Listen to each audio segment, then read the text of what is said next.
My name is Miss Lizzie.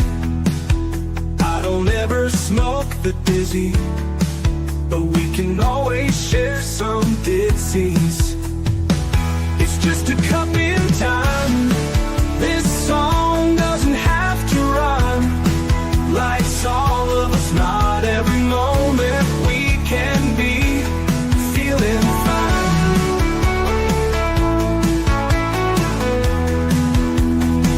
I wanna share a moment, just a second if you will, maybe even a cup of thrill. We could share this performance. It's tea time, come sit with me.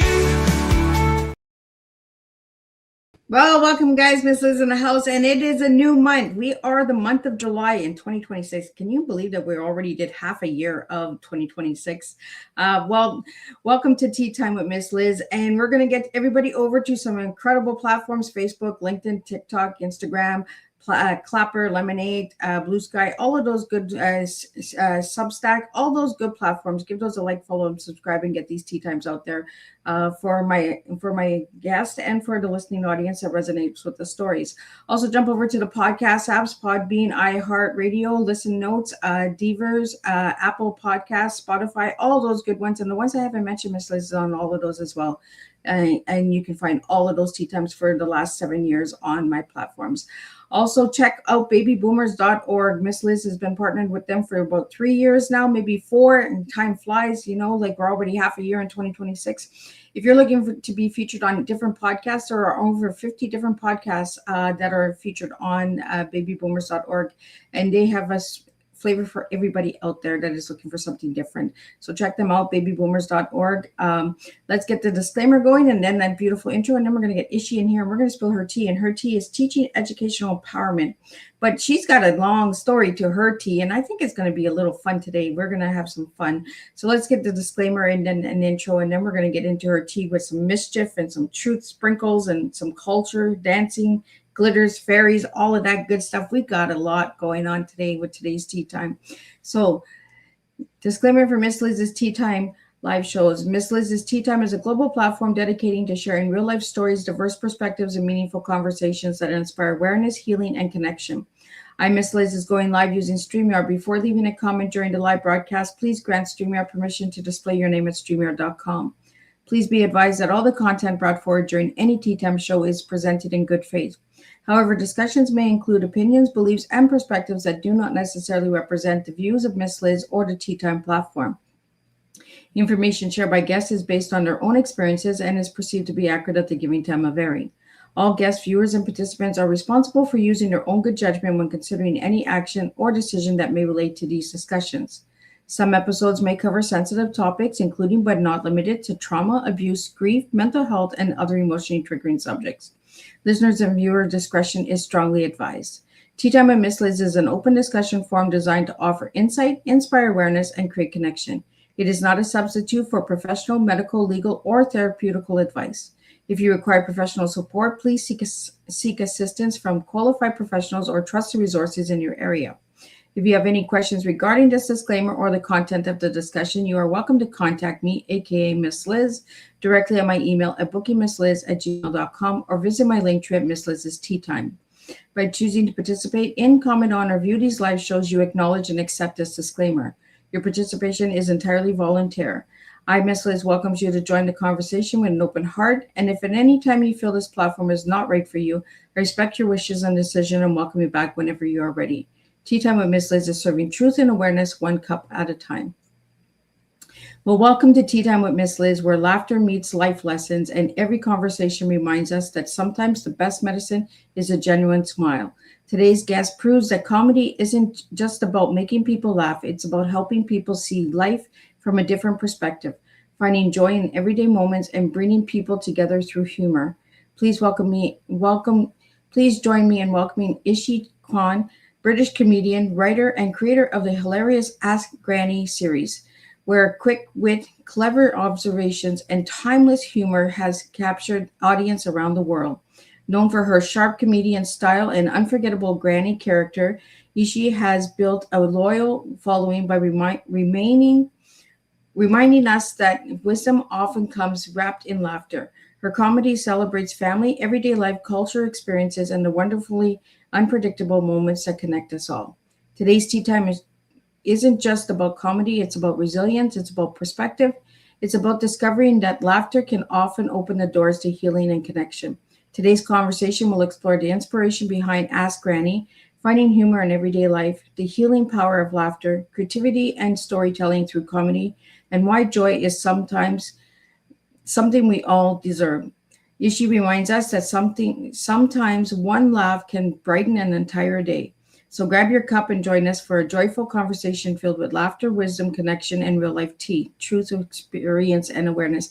And let me get Ishi in here and let's spill some tea together. Welcome, Ishi. Hi, oh, thank you for having me. Oh, this is going to be fun. It is a pleasure to have you here on Tea Time. Thank you. Oh, this looks lovely. Well, Ishi, let's get to know you a little bit before we get into the comedy and your story and all that. And I love your tea. We're going to dig into that tea in just a little bit. But tell my audience and my listeners a little bit about who Ishi was as a little girl and who Ishi is now. Okay, so as a little girl, some would say still little, but I love it, young at heart. So as a little girl, I was born and raised in Africa, in Zambia. And I guess I didn't know, was it boundaries, or I just knew that all humans were one, shall we say. So there wasn't like a hierarchical idea in my brain, shall we say. So I remember before I even started school, so in Zambia, as a girl, you start school at the age of 6, and I don't do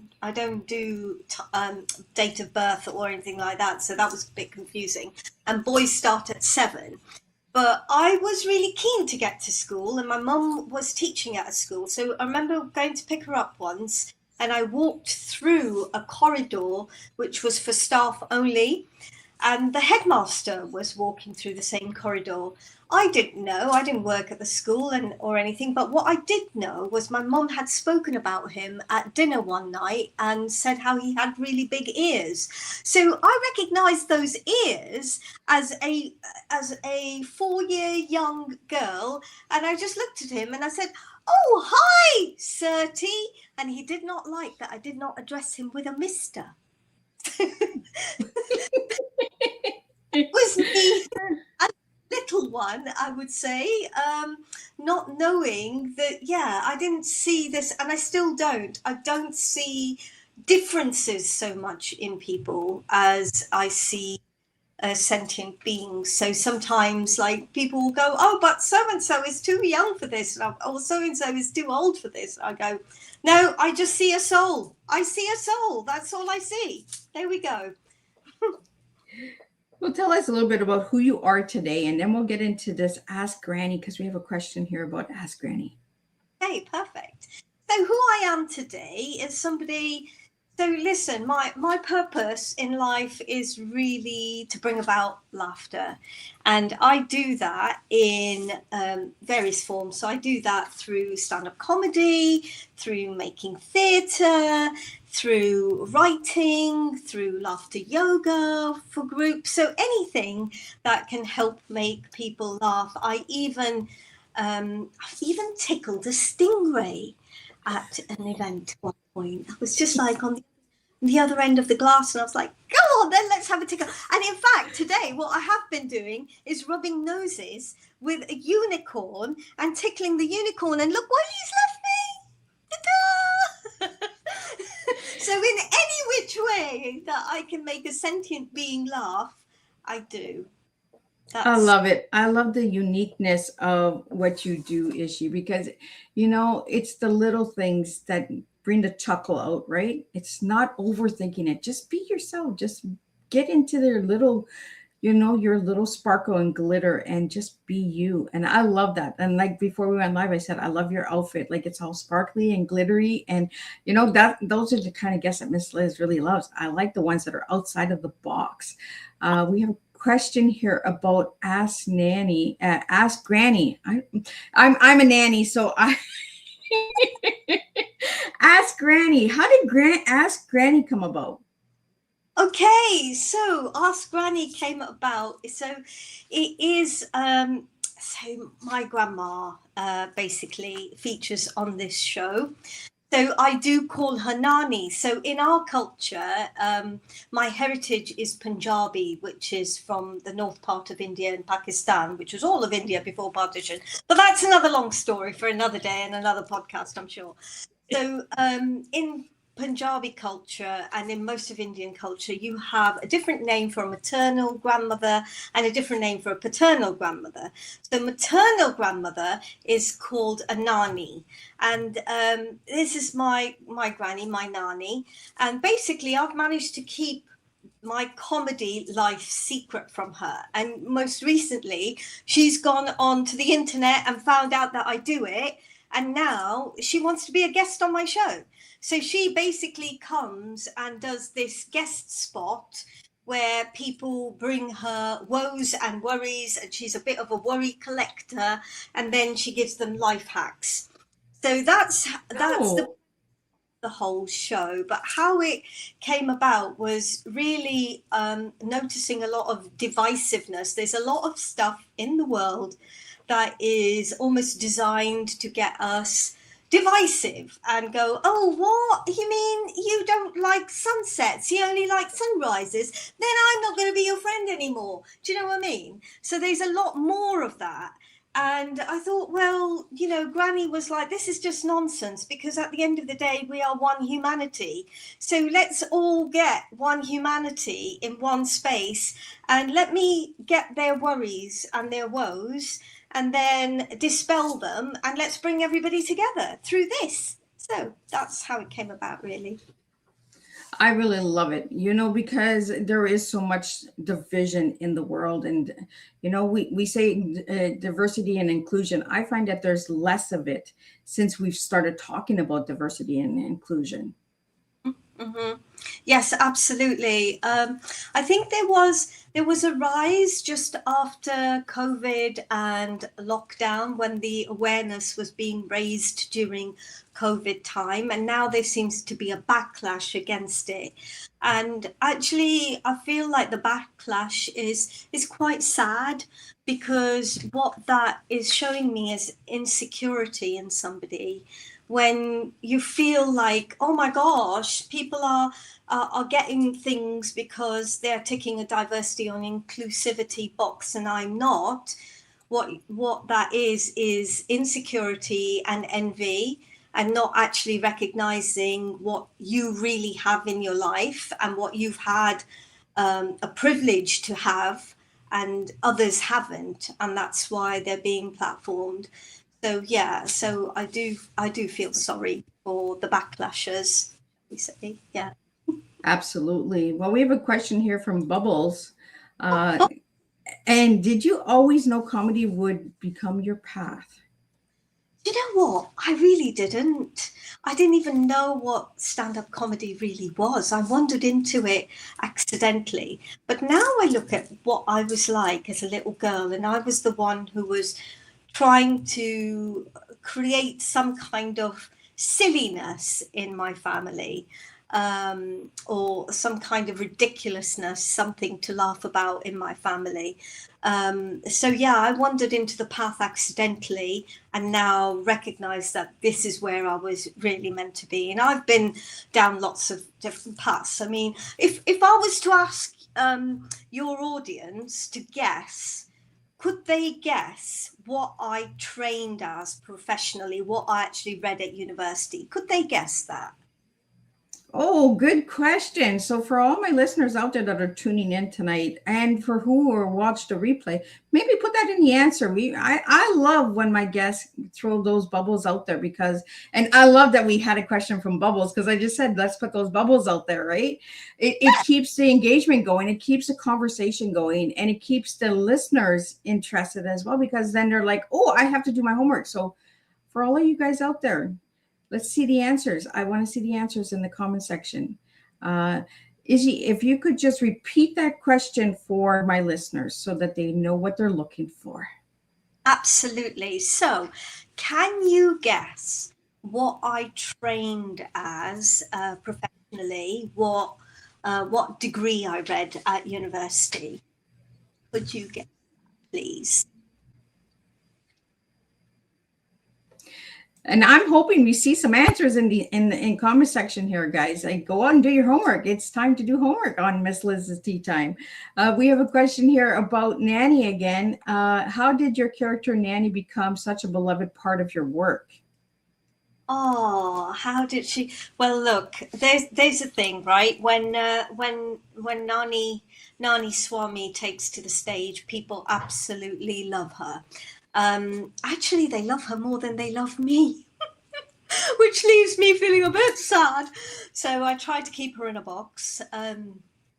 Yeah, that went a bit wrong at a children's show because one time this little girl went, "Oh, just like my Nana, she's in a tin." I was like, "Not that sort of box." So I think it's because of that, but also I tell you what gave me the confidence to explore the character a bit more, and that was when I stepped into the world of clown. So I've been doing stand-up for many, many years, and I suppose what I'd been doing, like, I didn't really know what stand-up was, I didn't know what a gag was and things like that, but what I created as my first show, I still remember sharing a little excerpt of it to a theatre type audience. It was a scratch night, so there were theatre makers, and some of these theatre makers came up to me and they went, "That's not stand up," and me being me went, "Uh-oh, I've got it wrong, I still don't know what I'm doing." But what they were trying to say was that it's, because you just don't know. I mean, I was just somebody who's come from Africa, from Zambia, landed in Britain, and these are very intelligent people. And I'm like, "Oh gosh, I've got it wrong. I don't know what I'm doing." But what they were trying to say was, yeah, it's a bit more than just standing there and saying gags. But it took me many, many years to work that out. And then I was invited to go along and do a week's clowning after lockdown lifted. Now, during lockdown, towards the end of lockdown, it impacted my mental health a lot because I was isolated, I was on my own, I'm a people person and what have you. And this week in clown just made me feel at home. And I was like, "Oh my goodness, this is what I've been doing all my life." And they talk about, even the tutors who are amazing were like, "Oh, what an idiot." And that's like a compliment. And I was like, "Oh my goodness, that's my life. That's what I've been living." So you mean I've been living as an idiot, and this is amazing. I found my home. I finally am home. Where we're all idiots, which is beautiful. So that clowning then led to some support from Arts Council England, which helped me develop my clowning skills a bit more. So I trained with the company again, but for longer in London. So I'm based in the Midlands area, which is like Middle Earth if you don't know UK very well. It is a bit like, and that really gave me the confidence to try out, the granny character, and then she came to life, and now she seems to be taking over my shows, which is a bit ridiculous, really. She needs to be in a box. So there we go.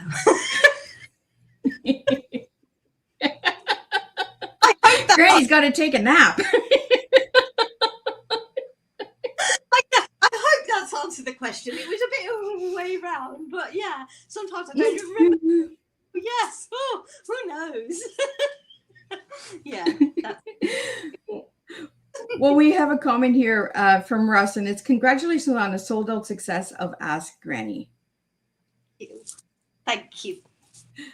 And then we have a question here from Rochelle. What inspired your improvisation during improvisation during live performances? Yeah, so improvisation. Okay, so here's the thing. Many shows are scripted, and I found scripts sometimes can keep, scripts are wonderful, and I love playing with scripts. But sometimes I found when doing scripts, I was more in my head than I was present with the audience. And often, like just doing crowd work and being present with the audience and playing with them a bit more felt a bit more joyful. And that's where I suppose my strength came in with the improvisation. So you just never know. So two shows, like in Leicester Comedy Festival, February this year, I did 26 Ask Granny shows in 19 days, which had never been done before. And on some days, I was doing 4 shows a day. And 2 shows, people could come to 2 shows and they'd be different based on, you know, the audience, what they bring. So it becomes more of a relationship with the audience, and that makes it fresh and new for everybody. So you could come to more than one really and still have fun, I hope. Well, I like that because Ishi, when you when the audience comes in, do you feel the energy of them, and then you're like, oh, I got something different. Oh, I can pick on that one, or I can pull out that one, just by the way they sit, by the way they talk, their posture. Do you do that when you're doing the stand up? Yeah, so it's less observational and more sensitivity for me. I'm quite sensitive when it comes to energies anyway. So I'm in the zone and I go with the flow. And you know, there've been times when I've called up somebody up to dance, and they've come up, and then later in the show they've said they were so shy. And I think it was a man who was like in his 60s or 70s, and said he would never have danced, but just dancing changed his entire attitude in life. So he walked out a different person. Now, I did not, like, I was just in the moment and went, why don't you come up? You know, and that sort of thing happens a lot. So it is very much about being sensitive, and reading energies. I know that sounds a bit woo-woo to a lot of people, but that's just who I am. If you haven't known all of this, you know, the sequins are actually reversible. If I can show you, look at that. Can you see that? Oh, look at that. Yeah, they're reversible sequins. So yeah, so I am very sensitive to energy. That's a little sensitive there. So sometimes it can be quite stressful and crying. No. Well, we have a question here from Real Charlotte, and it is, what advice would Granny give someone who's afraid to be themselves? Oh, where are you? Because you should come and ask Granny that very question and see what she says. Oh my goodness, she might get, if you come to the adult show, she might get her cucumber out for you.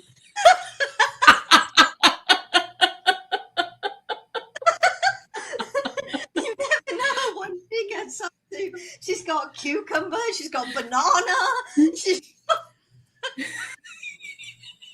She's got long fruits and vegetables for you. So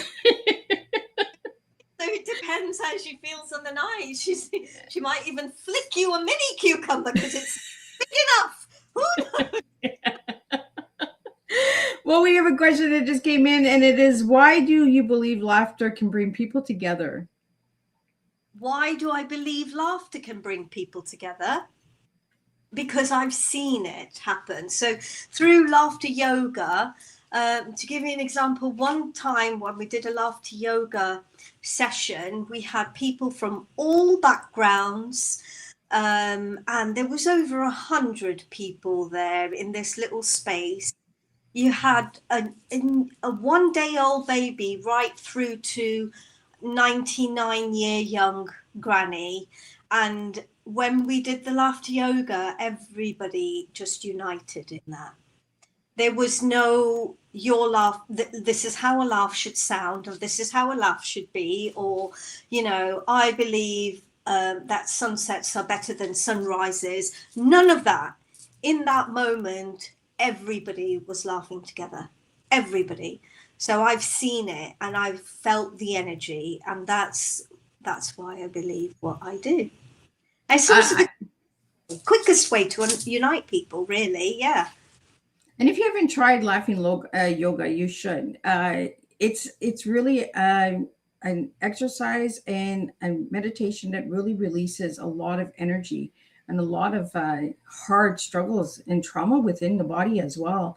I believe in season 3, I had laughing yoga, a lady on from MTV who did the little composting worms, and she's a comedian as well. I should connect you guys together, and then you guys could do maybe a show together. But laughing yoga has taught me that it's, if you're dealing with a lot of hard grief, it helps with grief a lot, because you can release it through the laughter, right?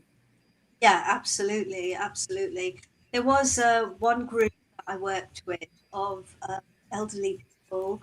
That's a few years ago. When I first started doing laughter yoga. This man hadn't come to the group for ages, and he decided on this day, you know, this is a group that met regularly every week, and I just popped in one week. And he came and joined in the group, and then at the end, he came and took my hand between both his hands, and he said, "I'm so glad I came today." And he said it had shifted him, and I said, "What do you mean?" His son, his 21-year-old son, had been killed in a car accident. And after that, he had stopped coming to the group for at least a couple of years, I think. And then on this particular day, just out of the blue, he decided that he was going to come to the group. And he felt that change, or that shift, and that reconnection with the group. So I just felt very privileged to be a part of it. Absolutely. Well, we have a question here from the Thrive Time show. How do you balance comedy and meaningful messages along belonging and identity? Oh, I'm not sure I balance them at all. There's no balance at all. I don't think I do. I think I just go with it, whatever it is, you know. Sometimes it's just about, hey, you know, this is the message. And you hope that it's received well, and if it's not, you learn for the next time and go, okay, nice to meet you. Probably won't see you again for a while.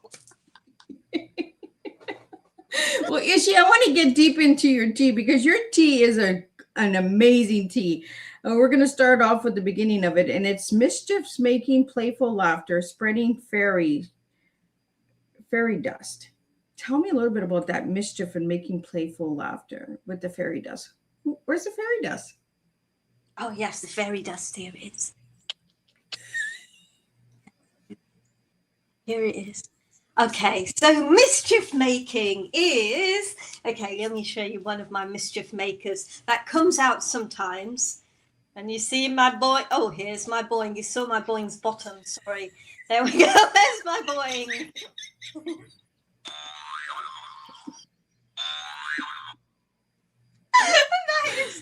That hangs on my door, and sometimes in the most serious of times that comes out.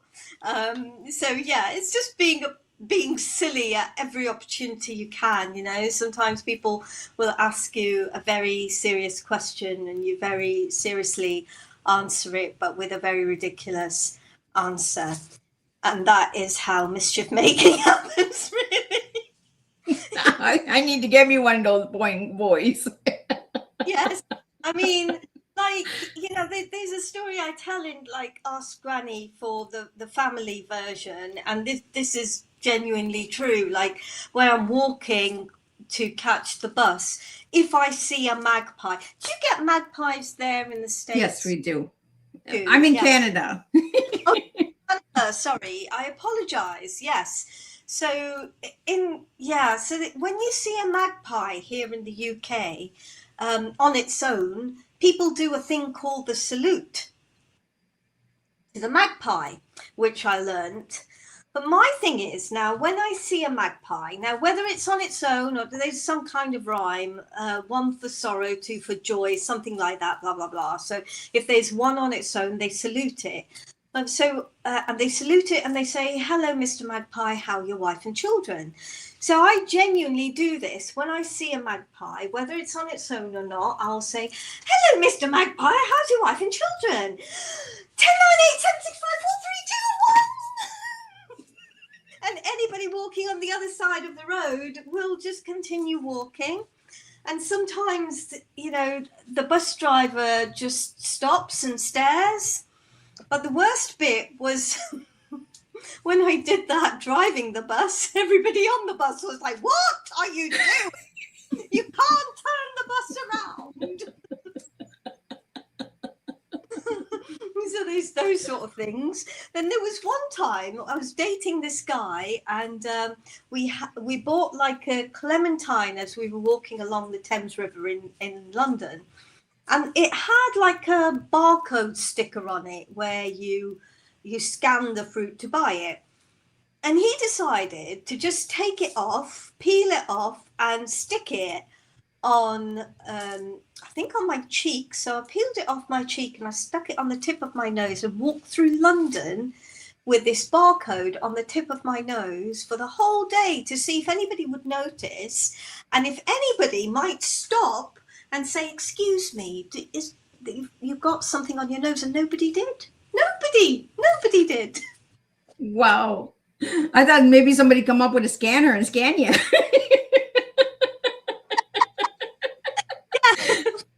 Scanning your barcode today. Nobody at all. So I do silly things like that. We have a question that just came in is, why is humor such a powerful tool for discussing identity and belonging? Identity and belonging. Why is it such a powerful tool? I guess humor for discussing any subject is powerful, really, because it's fun, isn't it? Who wants to sit and listen to a TED talk about where I was born and what I did and blah, blah, blah, blah, blah. Who wants to know my life story anyway, right? But if there's something funny about that, then people can relax a little bit. It's not so much about, then you're connecting with somebody and they're like, okay, you're a bigger idiot than I am, so that's okay. My life's better than yours. That sort of thing, right? And yep. It goes back to how it makes us connect with one humanity, because we can see similarities more than we can see differences. So, you know, things like, I know, you know, migration is still a hot topic. And I did a show called I'm Migrant in 2016. And I thought, do you know what, that's going to date. And that's only going to be relevant for a year or two. But I'm just like shocked by how relevant it still is. And, you know, our inherent nature is to migrate. But there's so much silliness with migration that happens. Like, for instance, when I moved to the UK, and I remember like one of the girls at school had invited me over to her parents' house. And I went along, and in the bathroom, there was a little bottle with blue liquid in it, and it said eau de toilette. And I remember doing maybe a handful of French lessons at school in Zambia, and I went, ooh, this is water for the toilet. So people actually wash themselves with this. And I ended up stinging the rest of the day, and I just had to sit there with my legs crossed, all stung. And that's, you know, that's the thing with migration, right? There's always things that you think, oh, I thought I knew this, but I don't really. I don't know. Yeah. I love how you take life's chaos and turn it into humor. And, you know, that's what we need. We need, life is so heavy out there. We just got to laugh a little. Uh, we have a question that came in from Francis is, what has performing for different cultures taught you about human connection? That inherently we're all the same. I think you do learn with different groups. So I could go to a city or a town and I could perform in two different venues on the same day in that city or town, and you will get different responses from different audiences. And it can be the most, so you can't gauge and say, oh, you know, audiences in London are better or audiences in Montreal are better. You just don't know from night to night. Even the same night, two different venues, some people will laugh at things that you didn't even think you had written were funny or you thought were funny, and they're laughing already, and you're like, okay, that's good. And others are very, and it's not that your stuff is not funny, it's just that they're very polite theatre-like audiences, so they're trained in a certain way. And sometimes it's as ridiculous as a couple who comes and sits on the front row and they have had an argument before they've walked into the space, and they're still quite in that space of argument, and she may want to laugh, and she's looking at him and he's like, no. So, you know, in one of the shows I actually have like a homemade penis that reveals itself. And at that point I was in a town which is still very old school thinking, really, and could see the women were just like ready to laugh, but the men they were sitting with were very alpha males, and you know they're going home with this alpha male, so they're just like very quietly having a little giggle or a little laugh, which I can sense. So what was the question again? I think you answered it. You know, human connection. Have you ever done a show where the audience was surprised to see how deep and passionate you get into your storytelling? And because comedy is storytelling in a way, right? Oh, for sure. Yeah, for sure. It is. Yeah. Yeah, you get some one-liner comedians who just do gag. But I think essentially mine has always been storytelling, narrative related, and people tend to follow that. So, yeah, I mean, I think in 2025 there were a few tricky points. So in the UK in August 24, in some cities, probably in most cities in England, there was an uprising, like a race riots that turned up. And I hadn't realised how scary that all was, really, because I hadn't really had to think about things like that, I think, until stuff like 2016, when the divisiveness really began. And then in 2025, there were a few incidents where just like greeting people through different greetings, namaste, sasriyakal, assalamu alaikum, and people were straight away scared with assalamu alaikum. And it's like, what, you know, what, and it's what they've been fed and what they've been taught. And so that threw me last year. But this year, if I've got that kind of response, I think I only had it once this year, touch wood. I have gone on to explain that it actually means peace be with you. And that's all it means, you know.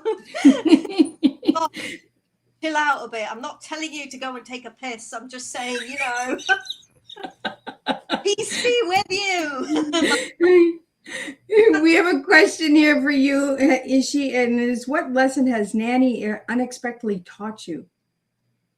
Oh my goodness. She is so last year when she first came out at the Ask Granny shows, she was a little bit rude in the adult shows. And this year, the comedian guests who've come back have just gone, oh my gosh, she is just on a different scale rude now. And they can't believe how rude she is. So I think what NaanE teaches me is to just be bold and silly, and the more bold and silly you are, the more true you are to yourself. And she doesn't hold back. She really does not hold back. She's completely out, out there, out lots of ways. She's made grannies in the audience burp on demand. She and that's in a church hall.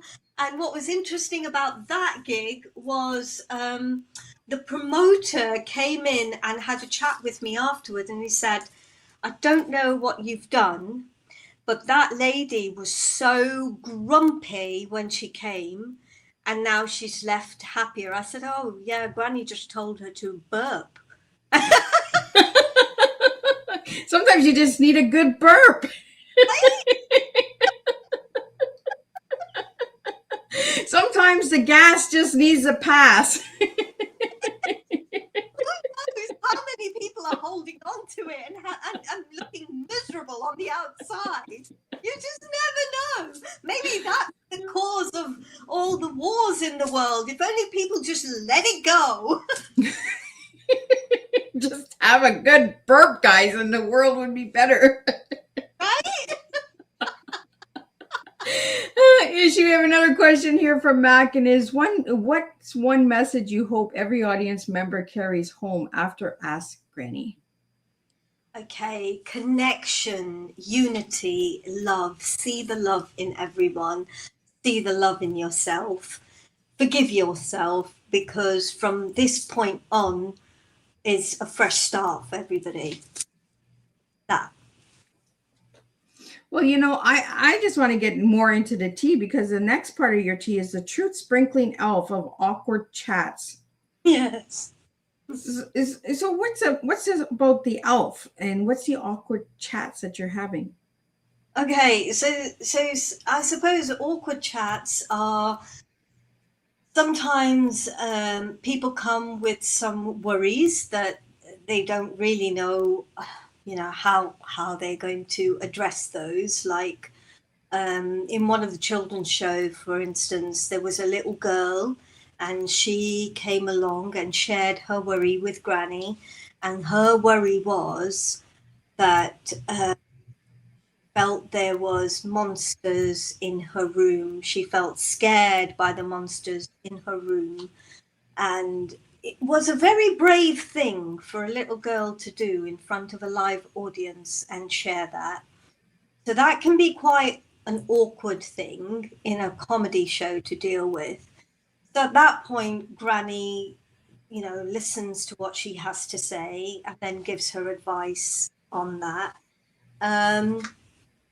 The elf comes out, I suppose. The elf is a different character. The elf comes out at Christmas time.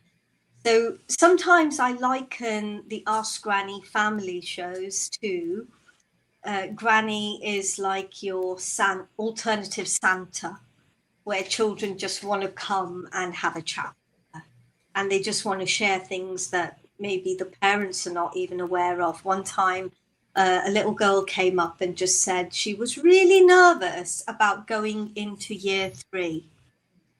And I don't think the parents were even aware of that.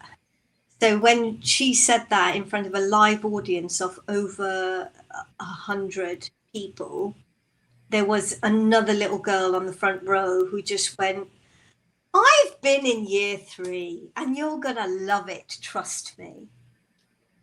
That was beautiful. And that could have been a very awkward moment, because not knowing what to deal with and what to say.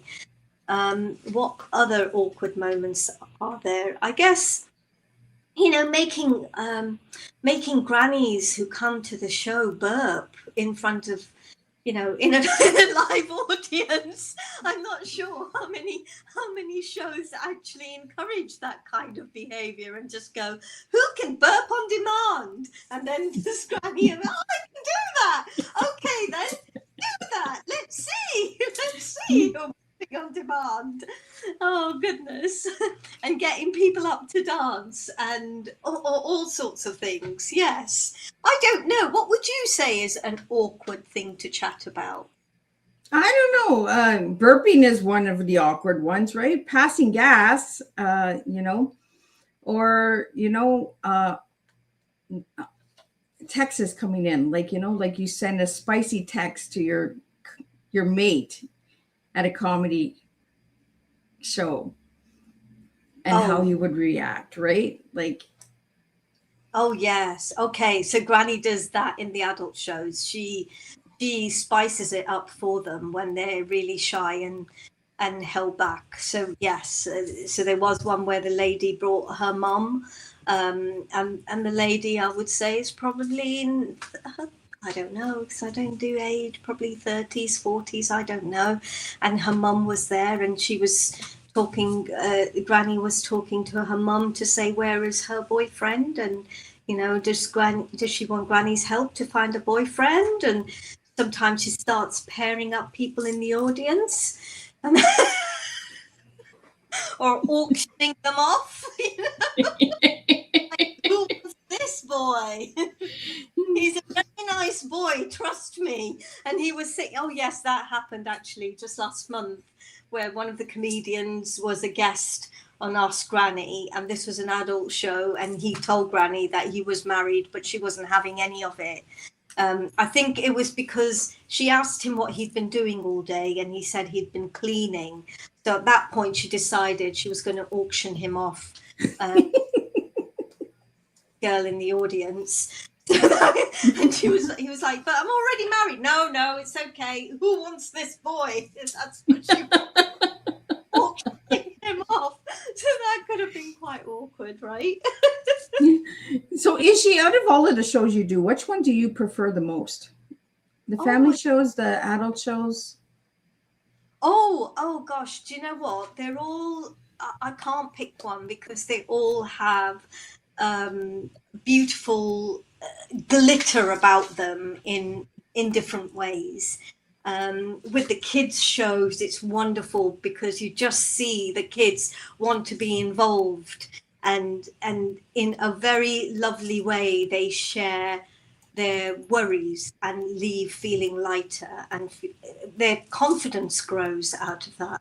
A number of parents have said, their child is so shy or on the spectrum and would never have come and spoken in front of a live audience. And then they have, and in that show they have. So that's beautiful in that way. In the adult shows, obviously Granny can really take it to another level. So that's wonderful as well. So I can't actually pick one, if I'm honest, because each one is wonderful in its own ways. And then I've got my other stand-up shows as well, and they're all, they all bring a different message, but they're all so much fun to do. So I guess it's like if people had children, although people do say they have a favorite child, don't they? But I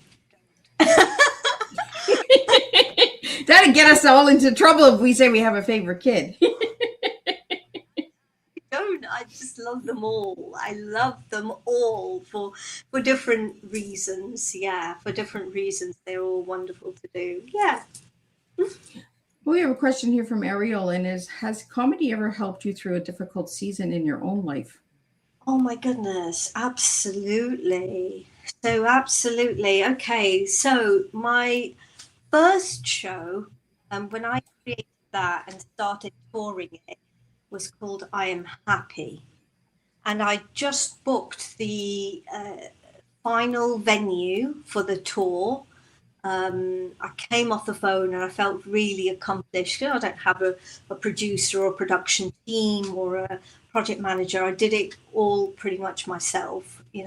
I'm self-taught in so many ways. And the moment I put the phone down, I got an email from my mum saying she'd been diagnosed with a pulmonary fibrosis disease. I didn't know what that was, but I was used to having messages from my mum about this condition or that condition. And over the years, she'd got a bit of a reputation for being a hypochondriac, so people didn't really take her seriously. And as I was on the road, I then looked up what the disease was, and it was terminal. So while I was touring I Am Happy and doing laughter yoga workshops, my mum was actually dying. And it's a strange thing. So she passed away just 9 days before my final show. And I did my final show, and there were a couple of people in the audience who I had told that this had happened. And they came to me afterwards and they said, you know, we couldn't tell, because I was more concerned about the audience and how, you know, we could tell. So I felt, you know, if you believe in God or the universe or a higher power above you, there were times when I thought, oh gosh, you had a right joke on me. I made the show I Am Happy because it was a time when the banking crisis happened, and they were friends of mine in Iceland who were suicidal because they were having to downgrade from a 4x4 SUV to a small car. And I wanted this show to bring happiness, to show them that we didn't really think about things like that growing up in Zambia. It was more about my life story in Zambia. And I thought, you're quite a joker up there, God or the universe, to make me tour a show I Am Happy when all this is going on in my life. But now I look at it in a very different way, to say, actually, that kept me focused on bringing happiness and joy to lots of people, rather than focusing on what was happening in my life and the loss of my mum. Yeah, it did help me through a very difficult time. Thank you for that question. I haven't actually shared that before, so thank you. You know, and that's what Tea Time is all about, is getting those stories out there, you know, because my listeners see a real person, you know, even behind the humor. And that's a strong person going through a moment like that and still showing up for others. You know, we just never know what someone is going through at that moment. So, you know, kindness goes a long way. And I'm so glad that you shared that on Tea Time with my listeners out there, so they can understand that, you know, you just never know what someone is going through, but they're still showing up for others. Thank you. Yes, I remember going to a laughter yoga workshop, and I knew that it was actually the one where I told you about the gentleman who had lost his son in a car accident, his 21-year-old son. And I was driving on the way there. I was in tears thinking of my mom. And then I arrived, and the tears had to be, you know, there we go. We're going to make people laugh today. Get out the car, go and make people laugh. And, you know, you've made a difference to somebody's life. And yeah. Absolutely. Well, we have a question here again, is what's one thing that always makes Granny laugh? One thing, oh gosh. I think she laughed at pretty much everything. She does love, in the adult shows, she does love waving her cucumber about. I'm not sure it makes her laugh, but if she It tickles. What makes her laugh a lot is when she takes over the stage and she tells people every night how she's locked Ishi in the toilets. That does make her laugh, because that's the only way she's going to get stage time, is by locking me in the toilets. So yes, that makes her laugh. Yeah. Yeah. I remember, like, my grandma, when I was very little and she was still in Zambia, she stayed with us for maybe a weekend or something. She was sitting on the edge of my mother's bed, and she had just taken her top off, and I was maybe, I don't know, 5, 7, something like that, and I was sitting next to her, and the moment she's taken her top off, I started to look away like this, and she started laughing, and she goes, "What? Are you feeling shy?" Because her boobs were out. Looking at her boobs, and I the way, just like feeling, "Are you really shy?" And she burst out laughing, and I still remember that, and I'm like, "Oh my goodness, Granny." Well, Ishi, I want to get into the last part of your tea. It's culture shape-shifting, dancer between worlds, weaving glitter and courage. Tell us a little bit about that. Tell us about Okay, the dance and glitter and courage. so the dance, so that started off accidentally when I did my first show, I Am Happy, ends on a Bollywood dance. And listen, dancing's been a passion of mine, but my father forbade it. He said it was due to religion, but I've since found out that my cousins were allowed to dance, so who knows? So I used to very secretly dance. I would go out and plug in to the BBC World Service as a child in Zambia and then start dancing, you know. And so dance had to form a part of the shows, and in this case, I brought in Bollywood dance. So with Ask Granny, there are different lots of, not just Bollywood dance that you get. Bhangra as well. You might get like a kids show. You might get and the kids get involved as well. And for the adults, it's celebrate good times. Come on. So yeah, so you know, you're always like moving through various forms of dance, bringing the cultures together and creating your own ones as well. And dance is, again, very powerful, like laughter is. It's very healing for the body. It moves, shifts traumas that are held in the body for decades, years, you know, lifetimes. You don't. And it does move between realms, because when you're dancing, so I know a lot of people have to go and have a couple of drinks to dance, but I don't know about you. I don't drink, and I did try drinking when I was at university, and it just started to put me to sleep. So it does the opposite for me. If I try a drink, I get shy and not want to dance. But if I don't have a drink, which I don't drink alcohol, I'm just any type of music. I could be in the supermarket aisle and a song comes on, and I recognize the song from what we've just done in jazz class or ballet, and I'll just start doing it. And it's just wonderful, because in that moment, it's like you're transported. You're not necessarily in this, I don't know, it's weird. You are shape-shifting between different worlds, different realms, and that's my experience today. I don't do drugs, just in case. Well, I don't do drugs. My drug is dance and comedy and, you know, having those kind of experiences.